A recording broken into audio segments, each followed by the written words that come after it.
Assalamualaikum warahmatullahi wabarakatuh.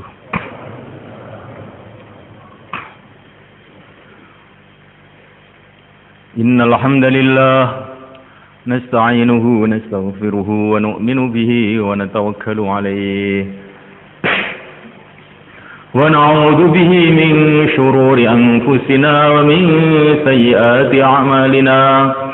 من يهديه الله فلا مضل له ومن يضلل فلا هادي له أشهد أن لا إله إلا الله وحده لا شريك له وأشهد أن سيدنا ومولانا وحبيبنا محمدا عبده ورسوله اللهم صل وسلم وبارك عليه وعلى آله وأصحابه والتابعين لهم بإحسان إلى يوم الدين أما بعد.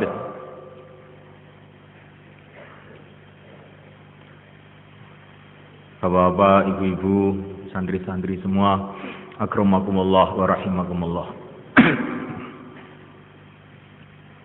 Bapak, ibu-ibu telah datang dari tempat-tempat yang jauh, tentu dengan pengorbanan-pengorbanan yang besar, bersusah payah, naik kapal, naik bis, pesawat terbang, dan lain sebagainya, yang biayanya tidak sedikit. Bahkan ada tadi wali murid dari Kalimantan, dia cerita untuk datang ke sini dengan anaknya, satu rumahnya dijual. Masya Allah. Ini pengorbanan-pengorbanan ini tidak sia-sia.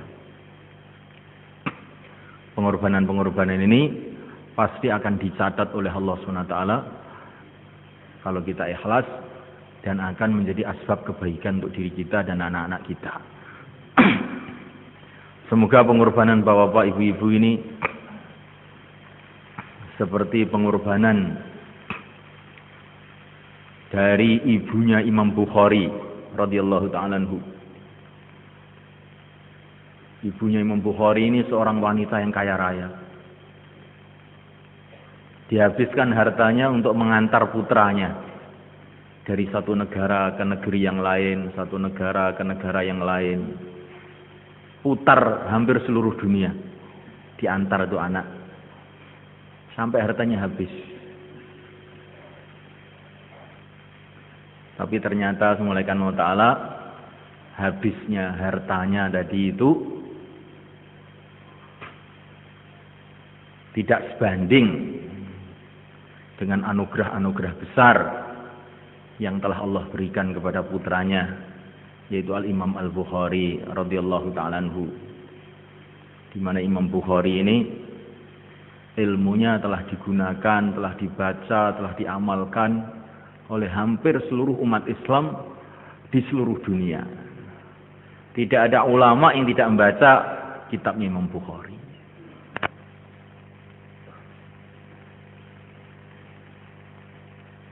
Namuliakan Allah SWT. Kemuliaan-kemuliaan yang Allah berikan kepada Imam Bukhari ini, tentu orang tuanya juga mendapatkan hasilnya secara sempurna juga di dunia dan akhirat. Semoga kita seperti itu juga semulaikan. Sebagaimana yang dalam hadis yang sering kita baca, barang siapa yang membaca Quran wastadharahu, dan dihafalkan, kemudian menghalalkan yang halal, mengharamkan yang haram, maka Allah Subhanahu wa ta'ala akan memberikan dia derajat di sisi Allah, sehingga dia akan diizinkan untuk memberikan syafaat kepada 10 keluarganya yang telah wajib masuk neraka. Jadi satu orang didaftarkan untuk menghafalkan Quran, itu berarti mendaftarkan 10 orang dari keluarganya. Berarti bayarnya harus 10, mestinya begitu. Karena yang didaftarkan itu sebetulnya 10, bukan hanya satu orang. Bagaimana semua kan? Ini guyonan saja yang mulai kan. Nah, nanti sungguh-sungguhan nih. Wah, ini di Temboro sekarang daftarkan satu orang harus bayarnya 10. Wah, gawat ini nanti. Kalau bapak-bapak pahamnya begitu tuh ya terserah ya. Tapi maksud saya bukan seperti itu. Nah, maksud saya supaya kita ini dalam usaha bagaimana anak kita jadi hafid Quran. Ini kita ini merasa gembira, bukan ini tidak ada hasilnya. Ini hasilnya nanti kekal di akhirat. Dalam waktu kesulitan di padang mahsyar, orang yang anaknya jadi presiden, anaknya jadi menteri, minta tolong kepada anaknya. Kamu dulu kan presiden Indonesia, tolonglah saya. Oh, di sini presiden tidak ada, tidak laku lagi jabatan ini. Kamu dulu kan menteri dalam negeri, masa kamu nggak bisa nolong saya toh nak? Ternyata nggak bisa juga. Lah orang yang anaknya hafid Quran, Masya Allah bergembira. Ngerti begini saya, Masya Allah, dulu saya akan berkorban lebih besar lagi, tidak seperti ini. Semoga seperti itu. Insya Allah malaikat. Apalagi kalau setelah menjadi hafid Quran ini terus meningkat lagi sampai jadi orang alim. Yuqalu lil 'abid udkhulil jannah wa yuqalu lil 'alim isfa' lin nas. Orang ahli ibadah dipersilahkan masuk surga, tapi orang alim dikatakan kepada orang alim tadi, silahkan memberikan syafaat kepada manusia, tidak ada batas, bukan 10. Menurut derajatnya masing-masing. Ada yang memberi syafaat kepada orang 100, 1000. Menurut derajat kealimannya, derajat keimanannya, derajat ketakwaannya, maka dia akan memberikan syafaat kepada orang lebih banyak lagi. Waktu itulah semulaikan Allah Ta'ala kita baru tahu barokahnya, nilainya secara sempurna orang amal agama atau orang yang punya anak mengamalkan agama, memperjuangkan agama. Namulaikan Allah Subhanahu wa taala.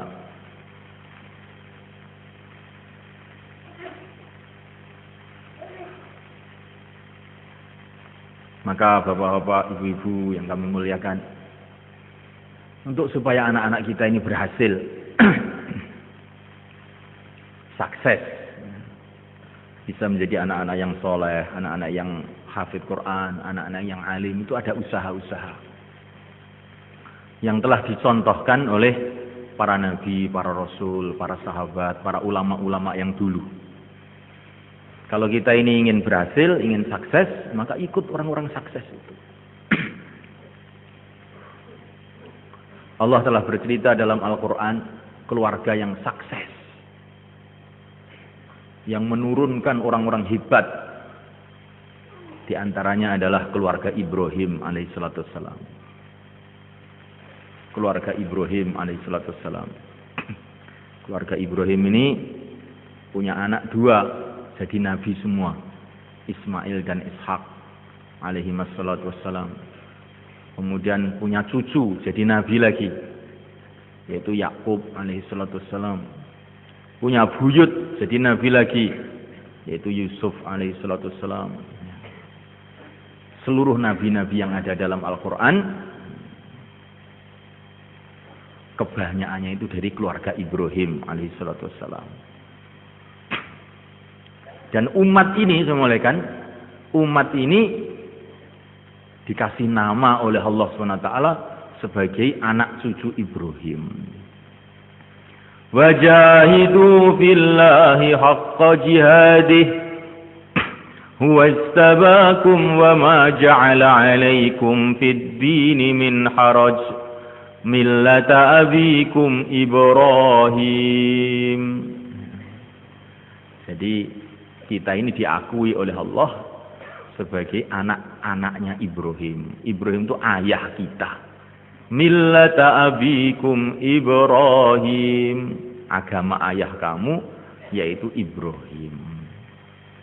Ini maknanya apa? Supaya kita ini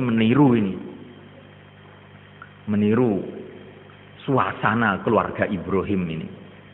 Sehingga nanti anak-anak kita, cucu-cucu kita, buyut-buyut kita menjadi orang-orang yang baik, menjadi pejuang-pejuang.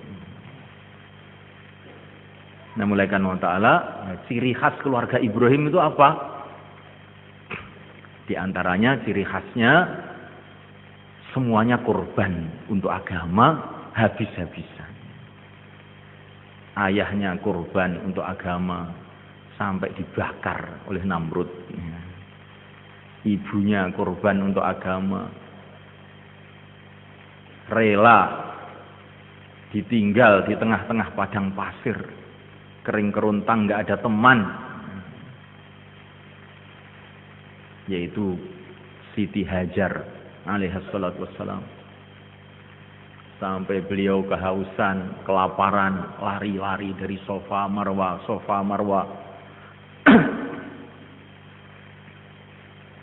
Dan ini diabadikan sehingga seluruh orang yang haji, siapa saja, apa itu nabi, apa itu rasul, apa itu wali-wali, semua orang Islam kalau haji harus merenungi ini pengorbanan Hajar, lari-lari dari Safa dan Marwa. Inna Safa wal Marwata min sya'airillah faman hajjal baita aw i'tamara fala junaha alaihi ay yatawafa bihima wa man tatawwa'a khaira fa innallaha syakirun alim. Kalau kita haji itu semua orang baca ayat itu. Allah berfirman bahwa Safa dan Marwah ini syiar agama Allah. Syiar itu perkara yang agung, tanda kehebatan agama Allah. Padahal ini namanya Safa dan Marwah ini gunung batu kecil saja. Dibanding Gunung Lawu nggak ada apa-apanya. Gunung Lawu itu ada sarangannya, telaga Sarangan, yang airnya begitu jernih, pohon-pohonnya begitu rindang, hijau royo-royo, sehingga orang-orang banyak datang ke sana melihat keindahan Gunung Lawu. Tapi tidak disebut Gunung Lawu syiar agama Allah. Apalagi di India, Himalaya lebih besar lagi. Tidak ada Himalaya syiar agama Allah. Tapi Gunung Safa dan Marwah yang kecil ini, dan nggak ada tumbuh-tumbuhannya sama sekali, dikatakan syiar agama Allah. Kenapa saya mulaikan? Karena disitulah tempat pengorbanan seorang wanita yang dicintai oleh Allah, yaitu Siti Hajar alaihissalatu wassalam. Kayak begitu, korban. Ayahnya korban, ibunya korban, anaknya juga korban juga. Anaknya korban juga, sehingga siap disembelih untuk agama Allah. Sekarang di pesantren kita ini ada ujian ibtidaiyah, tsanawiyah, aliyah, dauratul hadis, ujian tahfidzul Quran. Tapi keluarga Ibrahim ini ada ujiannya yang lebih berat. Ini ujian ibtidaiyahnya, apakah kamu siap disembelih atau tidak anakku. Nah, ini ujian ibtidaiyahnya. Dan lulus, muridnya cuma satu tapi lulus. Ini Al-Fatah ini muridnya ini Masya Allah banyak. Kalau dalam ujian-ujian keilmuan, Alhamdulillah banyak juga yang lulus.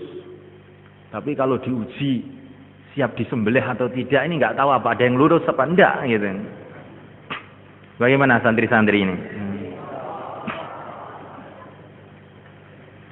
Baru 3 tahun, Pak Kiai, saya tidak betah Pak Kiai, rindu sama ibu saya. Bagaimana ini mau lulus seperti ini?